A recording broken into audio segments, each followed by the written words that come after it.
At first light on Vela La Vela in 1943, the air still carried the smoke and stench of the previous day's disaster, a reminder of how quickly a quiet ridge could turn into a killing ground. The Marines who survived the twin strikes had spent the night digging out bodies, dragging the wounded to the beach, and trying to comprehend how an outpost that seemed insignificant had suddenly become the focus of relentless Japanese attention. Corporal James D. Mercer hadn't slept. He and the remnants of his 40mm Bofors crew worked through the darkness, cleaning guns by lantern glow, scavenging spare parts from shattered pits, and testing a fire control predictor that kept freezing every time they adjusted elevation. They all knew another attack was coming. The only question was whether they would be ready before the sun came up. Radar reports were unreliable. The set on the south end of the island flickered in and out, and the operators had to shout bearings over a line that crackled like a campfire. With no consistent data to rely on, Mercer resorted to improvisation. He stripped open the predictor, bypassed a burnt-out relay, and rewired the elevation feed so the traverse wheel could double as a range adjuster. It wasn't proper doctrine. It wasn't even safe. But it gave the gun just enough responsiveness to track something fast and low. At dawn, the Warling came 8 aircraft inbound, sweeping in from the sea where the rising sun hid their silhouettes. Mercer's crew ran the drill in silence, each man sliding into place as if they'd practiced this 1,000 times instead of just once under moonlight. The first burst left the barrel before the Japanese realized their approach had been compromised. The second burst tore through the lead aircraft's right wing. Within seconds, the ridge erupted in flame and thunder as the Marines poured fire into the attack line, adjusting by instinct, smoke, and the tiny corrections Mercer fed them through clenched teeth. The fight lasted barely 10 minutes. When it ended, the beach below was untouched and burning wreckage drifted toward the reefs. What had been a vulnerable outpost the day before was now a symbol of defiance. Its transformation owed entirely to one crew's refusal to accept defeat. In the final months of 1943, the radar station on the Treasury Islands was little more than a patchwork of sandbags, rotting lattice planks, and equipment that belonged in a stateside repair depot rather than a forward outpost. The men who worked there slept beside humming consoles, lived on canned rations, and measured time by the rhythmic sweep of an antenna that groaned every time sea wind rolled in from the west. Among them was Henry Weil Caldwell, a quiet technician with a habit of solving electrical problems in his head before anyone else even noticed something was wrong. The station protected a regiment-sized force and a cluster of vulnerable transports sitting just offshore. Those ships were lifelines. Losing even one would cripple the operation. Yet the Japanese had found a tactic that exploited the Americans' greatest weakness: ultra-low altitude torpedo runs that slipped beneath radar coverage, skimming the surf until they rose only long enough to release their payloads. 2 convoys elsewhere in the Solomons had already paid for that oversight with burning decks and drowned Marines. Everyone knew it was only a matter of time before the enemy tried the same here. On a moonless night, the radar scope in front of Caldwell flickered with what looked like meaningless scatter salt spray reflections. Electrical static, the usual clutter that technicians learned to ignore. But something about the pattern bothered him. It was too rhythmic, too steady, almost like the echo of engines trying to stay masked by the ocean itself. Others would have written it off as background noise, but Caldwell leaned in, recalibrating gain and sweep rate until the faint returns sharpened, forming a thin crescent of blips creeping along the western edge of the screen. They were coming in far below the station's ideal detection threshold, flying a profile designed to slip unnoticed until it was too late. Caldwell didn't hesitate. He grabbed the field phone and barked bearings to 4 gun pits simultaneously, forcing them awake and into action before the alarm even sounded. The gunners had seconds, not minutes, and their first bursts stitched across the water, surprising the torpedo planes into climbing prematurely. That mistake sealed their fate. Exposed at the wrong angle, they were torn apart before they could release their payloads. The transports remained untouched, their crews unaware of how close they came to disaster. In the years after the war, Caldwell's name faded into the endless lists of technicians and line workers whose contributions rarely made headlines, his role buried in after-action paperwork. It wasn't until decades later, when an archivist stumbled across a partially declassified radar report, that the truth emerged. A single operator had altered the outcome of an attack that should have turned the bay into a graveyard. Asterisk. The bombardment on Bougainville had been so precise that morning that it felt less like an attack and more like a surgical execution. Every anti-aircraft pit on the ridgeline had been pounded flat, leaving twisted barrels, ruptured ammunition chests, and Marines stumbling through smoke thick enough to taste. Only one weapon remained intact, a 155mm artillery gun, positioned farther back. Spared only because the Japanese assumed no one would be desperate enough to use such a monster against aircraft. Sergeant Ross Fulton stood beside it, covered in soot, listening to the distant drone of engines forming up for a second strike. He knew what was coming.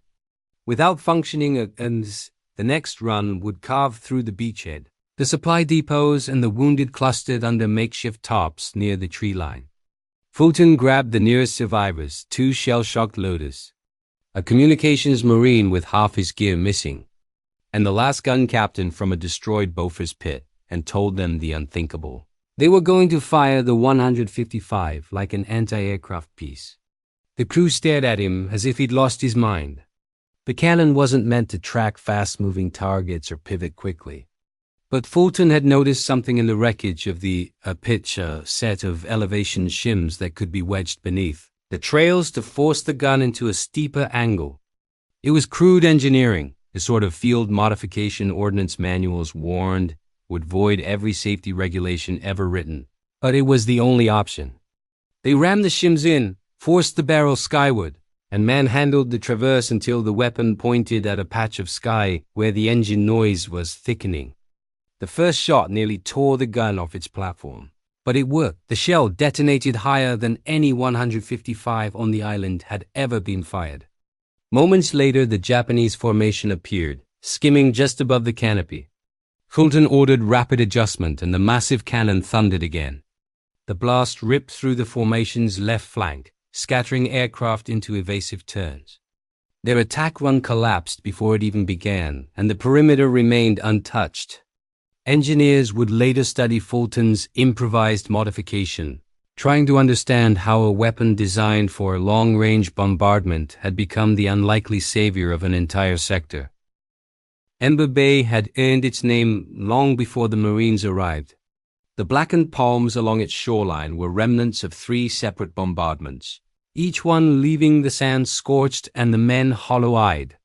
By the time Private Leon Hartwell stepped onto the beach in 1943, the outpost was already considered a place where supplies disappeared into firestorms and newcomers learned quickly never to sleep within sight of the water. Every dawn brought a new plume of smoke from some corner of the bay, and every dusk carried rumors of another squad lost to strafing runs. The Japanese pilots treated Ember Bay like a proving ground, confident no American position buried under such chaos could mount meaningful resistance. Hartwell and his battery spent their nights patching cable lines with scrap wire and hammering battered gun shields back into shape, knowing that their survival depended entirely on getting the radar site working again. The system had been offline for 6 days, its generator torn apart by shrapnel, leaving the Marines blind to the attacks that seemed to materialize out of thin air. But on the 7th night, under a sky swollen with storm clouds, Hartwell and a handful of electricians hauled a replacement generator ashore, dragged it through knee-deep sand, and coaxed the radar dish back to life with a cocktail of new parts and salvaged components stripped from wrecked vehicles. When the screen lit up, the operators saw exactly what they feared: a dense mass of incoming aircraft sweeping down the channel at low altitude, using the cliffs to mask their approach. The alarm barely had time to sound before Hartwell's crew swung their guns toward the gap in the rock face. At 0614, the first targets broke into view, sleek silhouettes cutting across the rising sun. Hartwell steadied the sights and fired. The blast echoed across the bay, followed instantly by the roar of the second gun pit and then the third. The Japanese formation tried to tighten, but they had misjudged their window. Shells burst across their lead elements, forcing the pilots to jettison early. Bombs meant for the fuel depot splashed harmlessly into the bay. For 18 relentless minutes, the Marines poured fire into the ever-shifting cloud of aircraft until the survivors scattered in panic, abandoning the attack entirely. When the smoke drifted away and the echoes faded, Ember Bay, expected to fall within hours, stood untouched. The ridge defenders, once written off as doomed, had proven that even a battered outpost could defy the mathematics of air power when the right crew refused to break. Night on Cape Gloucester carried a weight all its own. A suffocating darkness broken only by the distant rumble of surf and the irregular thump of artillery somewhere in the jungle. Rain fell in sheets thick enough to turn flashlights into useless smears of white, and the air smelled of mud, mildew, and cordite soaked deep into the earth from weeks of fighting. Lieutenant Andrew Sato stood beneath a camouflaged awning near the edge of the airfield, listening to the labored hum of generators feeding power into the new proximity fuse calibration station equipment so advanced most Marines treated it with a mixture of awe and suspicion. Sato, a quiet Japanese-American officer who'd endured sideways glances since the day he enlisted, had become its caretaker out of sheer competence. He understood the fuse tech better than anyone and could coax reliability from circuits that other units condemned as unreliable. He knew they needed that reliability now more than ever. Rumors had begun to circulate of a concentrated Japanese bomber group massing at Rabaul, one that preferred night raids designed to shatter American air operations before sunrise. Those attacks relied on altitude, slipping in at 20,000 feet where darkness and cloud cover made traditional shooting little more than blind anger. But proximity fuses, if calibrated perfectly, could turn that darkness into a trap for the attackers. As the rain eased, the radar hut reported faint contacts moving along a long arc toward the island. Sato's stomach tightened. The signatures were too clean to be weather, and too deliberate to be anything but inbound aircraft. He sprinted between gun pits, shouting instructions over the howl of the wind, helping crews dial in fuse timing with a precision that bordered on ritual. The first enemy bombers appeared as ghostly outlines above the cloud layer, their engines a faint vibration more felt than heard. They began their descent toward the runway lights, expecting the usual erratic fire. Instead, the sky erupted in a chain of perfectly timed bursts, spheres of light tearing through the cloud deck like stars, collapsing in rapid succession. The Japanese formation wavered, pilots stunned by the sudden wall of explosions that tracked their altitude with frightening accuracy. Bombs dropped harmlessly into the jungle as the group scattered, some climbing hard, others diving blindly for escape routes. A few made it out. Most didn't. The survivors later reported encountering an air defense system unlike anything they'd faced, one that had read their altitude like an open page. By dawn, the airfield still stood, its bomb stores intact, its runways unscarred. Yet for all the success, Sato's name never found its way into any official citation. His role was buried inside technical briefings praised for their efficiency but stripped of the man behind them. Decades later, when historians uncovered calibration logs marked with his handwriting, they finally understood what the records had missed. The night the enemy tried to extinguish Cape Gloucester, it was Sato's precision, not luck, that kept the sky from falling. Hill 7 was never meant to be held for long. It was a bare rise of coral and volcanic dust on the northern edge of Peleliu, a place so exposed that even the veterans joked it was where ammunition went to die.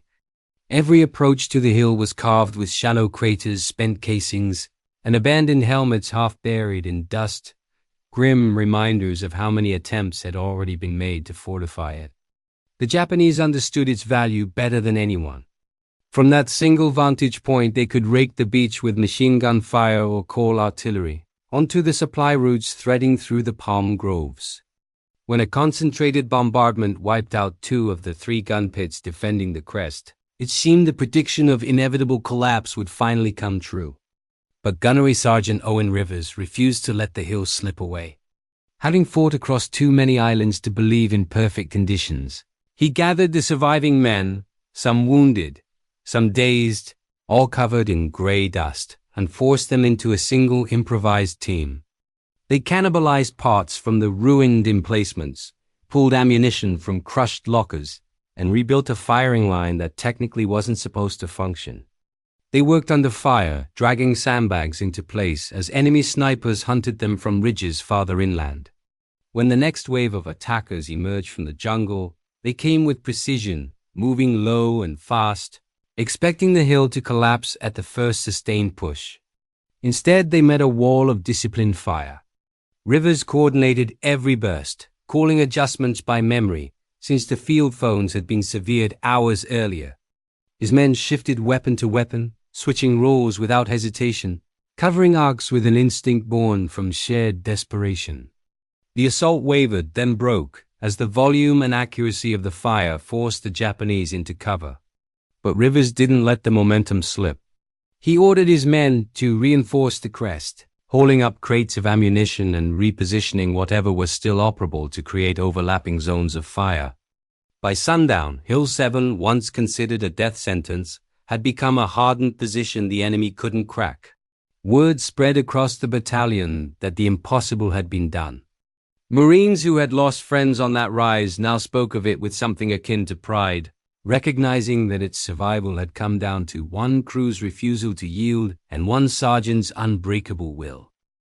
The outpost on New Guinea had been renamed so many times by exhausted Marines that the cartographers finally surrendered and marked it simply as an intermittent position, a vague label for a place that seemed to ignite every time Japanese bombers appeared overhead. Fuel dumps, supply crates, medical tents, everything on that strip of coastline had burned at least once. The enemy favored incendiaries, turning each raid into a nightmare of exploding drums and firestorms that sucked the oxygen from the air. By early 1943, the men called it the Island That Burns, a title earned through weeks of relentless air attacks that left the perimeter charred and morale guttering like a dying flame. Corporal Trent Doyle had spent most nights hauling hoses, kicking sand over embers, and trying to keep radios alive long enough to call for help that rarely arrived in time. He was one of the few Marines who understood the radar unit well enough to diagnose its failures, though even he couldn't coax life from the system after a direct hit shattered the generator and fused half the circuitry. The outpost had been blind for nearly a week when the Japanese prepared their heaviest attack yet, 24 bombers carrying enough ordnance to turn every remaining structure into ash. Doyle refused to accept that fate. He scavenged parts from wrecked jeeps, burned out landing craft, and even a dismantled field kitchen, using wiring coils, battery plates, and magneto components to rebuild the generator from scratch. By the time he and a handful of volunteers muscled the machine back into position, the night sky had begun to glow faintly with the approach of dawn. The radar dish sputtered, sparked, and then came alive with a jagged sweep across the scope, revealing a formation of aircraft threading the coastline at medium altitude. Doyle didn't wait for orders. He relayed coordinates to every gun pit still able to fire, forcing the crews awake and into position. When the formation broke over the tree line, expecting to strike a defenseless target, they flew straight into a curtain of fire, guided by the radar Doyle had resurrected with nothing but salvage and stubbornness. Incendiary bombs tumbled wide as the pilots jerked their aircraft into evasive climbs, disorganized and exposed. Several went down in the first minute, their burning wreckage falling into the marshes beyond the beach. The attack dissolved before it could ignite so much as a tent flap. For the first time in weeks, the Marines watched the sky without flinching. The island that had seemed doomed to perpetual flame remained standing, and the men who defended it knew exactly whom to credit. Trent Doyle's improvised resurrection of a shattered radar had turned the place defined by fire into a rare moment of triumph. *BLACKDUAT Inlet was a quiet stretch of coastline in name only. Every dawn, the surface of the water shimmered like glass, and every dawn that glass shattered under the roar of Japanese engines sweeping in low enough that the spray from their propellers streaked across the sand. The Marines stationed there had learned to dread the sound, because low-altitude attacks were a brand of terror no textbook had ever prepared them for. At treetop height, the bombers were nearly impossible to track.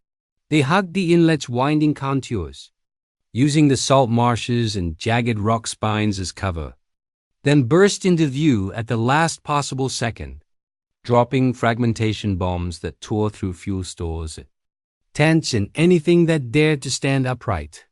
In a single week, the defenders lost 2 trucks, half a depot, and 3 men who never even saw the planes that killed them. Private First Class Martin Howe, the youngest gunner in the battery, had watched each attack helplessly, his 90mm gun too slow to traverse and too reliant on predictors built for high-altitude shots.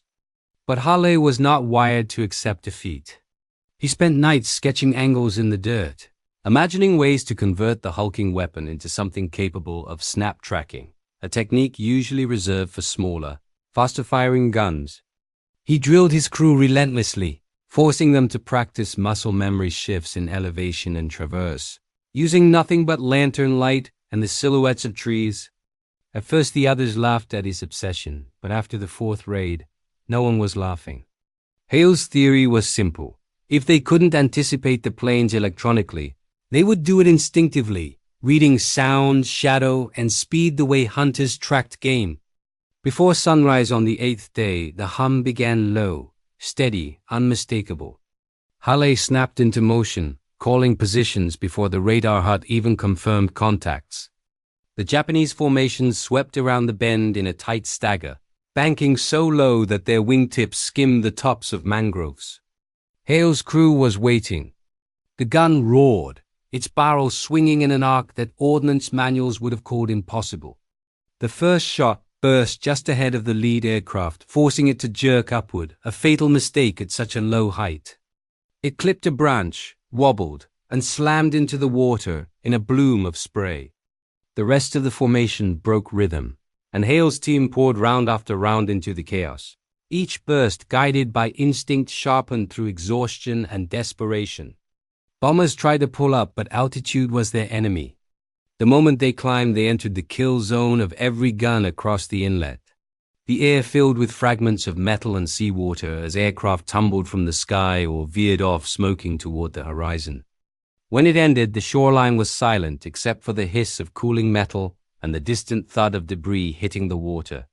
The Japanese never attempted another low-altitude run on Blackwater Inlet, reports later noted that morning as a tactical turning point. But the men who fought there knew the truth. It was Hale's stubborn refusal to surrender the inlet, his insistence on mastering the impossible, that ended the terror skimming the surface of the dawn.